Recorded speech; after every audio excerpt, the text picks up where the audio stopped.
আজকে বাজার থেকে বড় চিংড়ি এনেছি, পাকা তেঁতুল দিয়ে কুমড়ো দিয়ে টক করে দেখাবো। চিংড়ি মাছটা কেটে নিচ্ছি।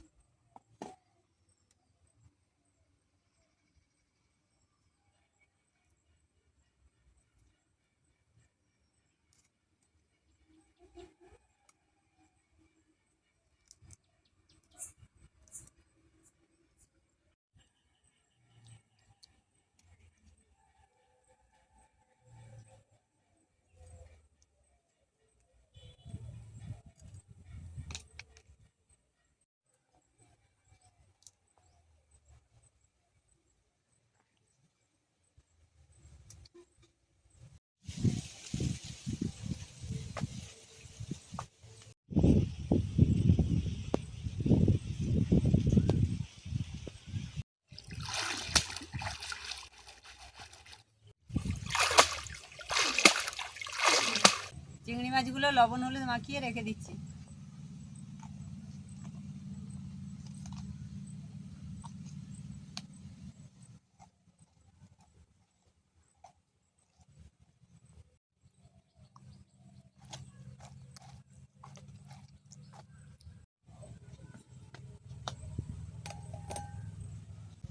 পাকা তেঁতুল কুমড়ো চিংড়ি মাছ দিয়ে টক করবো, সেই জন্য কুমড়ো আর কাঁচা লঙ্কাটা কেটে নিচ্ছি।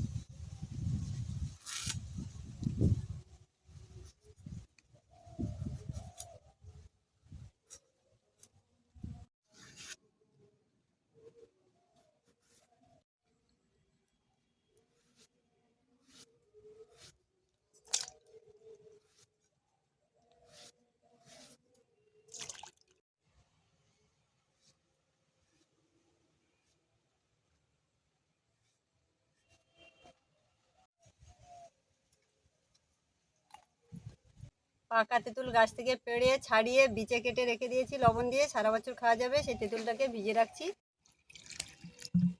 2-3 মিনিট ভিজিয়ে রেখে দেবো। পাকা তেঁতুলের টক করবো, সেই জন্য বেশি মশলাপাতি লাগে না। ফোড়ন আর কাঁচা লঙ্কা দিয়ে করবো, শেষে সর্ষের তেল আর চিনি দিয়ে দেবো।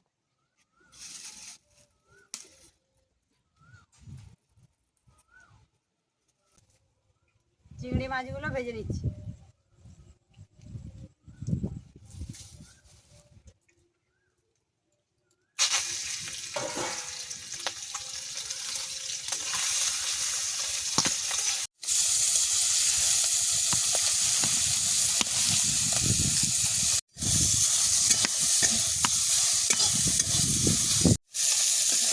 চিংড়ি মাছগুলো ভাজা হয়ে গেছে, এবার তুলে নিচ্ছি।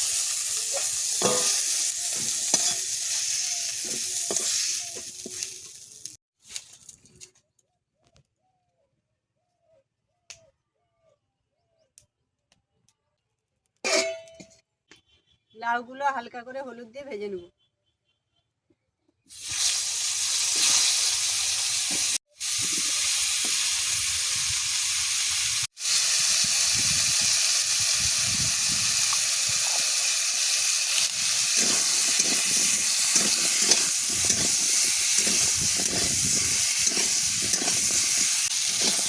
লাউগুলো ভাজা হয়ে গেছে, এবার তুলে নিচ্ছি।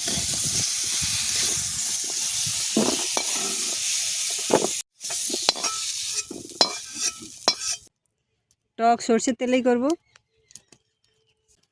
ফোড়ন দিচ্ছি, কাঁচা লঙ্কা দিয়ে দিলাম, নেড়ে চেড়ে এবার ভেজে রাখা লাউগুলোও দিয়ে দিচ্ছি, চিংড়িগুলোও দিয়ে দেবো।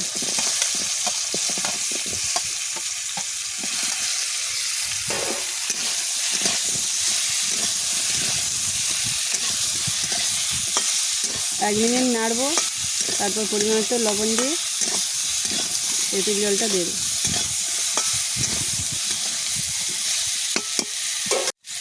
এবার পরিমাণ মতো লবণটা দিয়ে দিচ্ছি। তেঁতুলে লবণ আছে, এবার কম করে লবণ দিচ্ছি।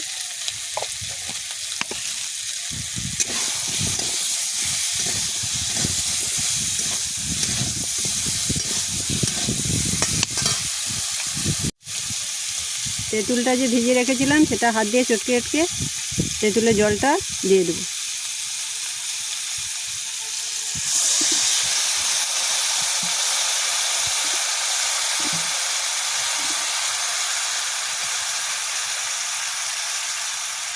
এখন গরম পড়ে গেছে, তেঁতুলের টক খেতে ভালো লাগবে। এইভাবে চটকে চটকে 2-3 বার জলটা দিয়ে দেবো।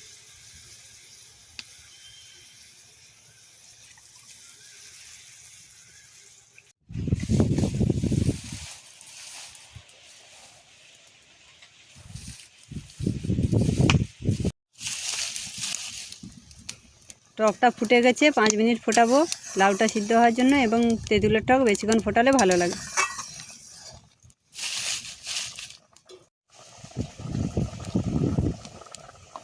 সবজিতে হলুদ দেওয়া ছিল, ওই জন্য হালকা করে হলুদ দিয়ে দিচ্ছি।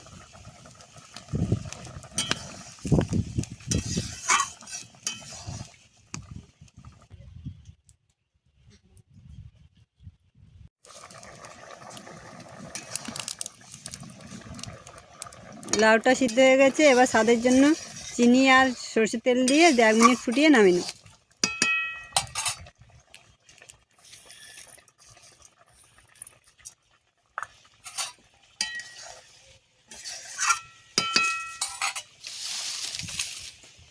এবার সরষের তেলটা দিয়ে দিচ্ছি।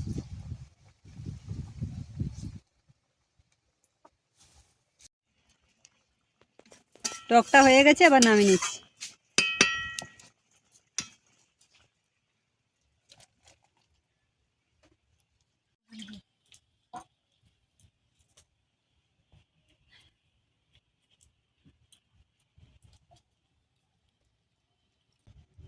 পাকা তেঁতুল কুমড়ো চিংড়ি দিয়ে টক এইভাবে আপনারা বাড়িতে করে খাবেন। আমার রান্না কেমন হয়েছে জানাবেন।